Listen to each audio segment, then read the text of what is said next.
going on, everybody? Back with another video. Today I'll be talking about the Boker Plus Epicenter. Now this knife, quite frankly, took me by surprise because I am not used to seeing full titanium handles along with VG10 scales from Boker Plus before. Now if I may have missed a couple models out of the lineup, I don't know, but realistically I've never seen it, and also offered for a price of $124, which is what I got this knife for. Brand new.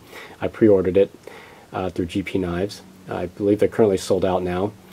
Now, again, this is full 3D machine titanium and a VG10 blade right here. Now, this knife was designed by a guy named Todd Rexford of Colorado. And right off the bat, I'm going to have to say that he made an excellent knife. I mean, it's designed very well, it's very ergonomic, and very comfortable in my hands. And, you know, I actually really like it. In fact, I think I'm going to run over to the website and check out what other stuff this guy offers.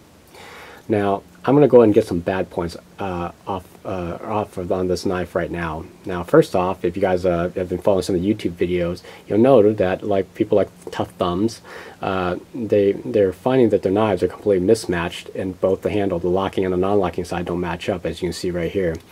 And you can see it protrudes out a little bit. So I do suffer, my knife suffers the exact same problem. But there's a lot of things about this knife that's keeping me from sending it back. Now, first off, this knife is still a knife. It's razor sharp, it still cuts, and it still feels good in the hand. So I can overlook this small minor problem, at least minor to me, you know. Then again, that's just my own personal opinion. But there's some other stuff going for it too as well. Now, first off, it has some really nice thumb studs. They're really huge, they're really big, and you know, you can get to them really easily. The small problem with these thumb studs is that they're extremely slippery. Look at that, polished metal. And you know, your thumb, if you're not used to it, your thumb will just slide right off. But you know, after a little while, you get some practice, you got to dig your thumb in there to open the knife. On the left hand side of the thumb stud is not the same case, because look, the screw's in there, and actually my finger grabs really well within the little groove, you know. So you know, it's just a little minor inconvenience, you know, but I got used to it, you know. Another really cool thing about this knife is this sonar looking jimping on the back, you know. It holds your finger from slipping up or down, but they executed this a little bit wrong because they made this jimping completely flush with the handle scales. In fact, I think the handle scale actually rises above it just a tiny bit. So when you have your thumb on the back part here, you can feel it, but it doesn't really do anything. It's more functional up here. So if they could have put a slight ramp or made this a little bit taller, then this would be a little bit more functional. So again, very good design, but they kind of failed in the execution a little bit, in my opinion. This has a really large lanyard hole. We will accept 550. I've tried it out. And one of the coolest factors of this knife is this pocket clip that has the finger grooves on it too. So this is kind of jimped, and it is very, very hard cut. And so when you have this clipped to your pocket and you go to remove it, your finger just kind of locks in on this pocket clip, and it's really nice because this pocket clip is it's extremely tight.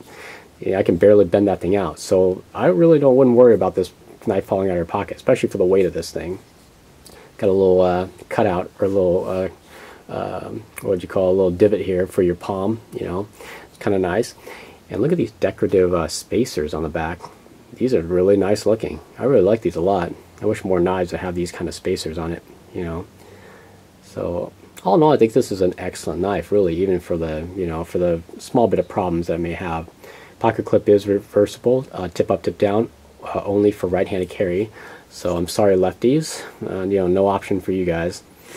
Pivot is adjustable, and I've been playing with this thing to get the optimal, you know, smoothness out of it. But you know, one thing I noticed is that no matter how tight you adjust the pivot, the blade is always the same smoothness. It doesn't really even get tighter than you know, even if you tighten this completely all the way, which is something I really like. So very nice.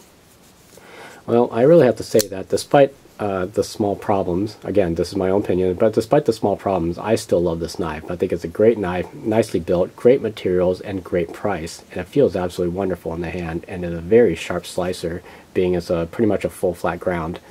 So I think Boker Plus really did a good job on this, and you know, the Todd Rexford, he did an excellent job of designing this knife. You know, so my hat's off to him.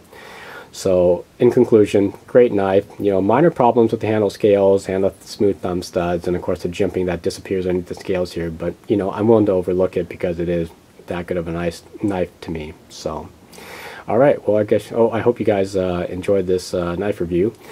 Questions, comments, leave it below. Other than that, I will catch you guys on the next one. Alright, so take care.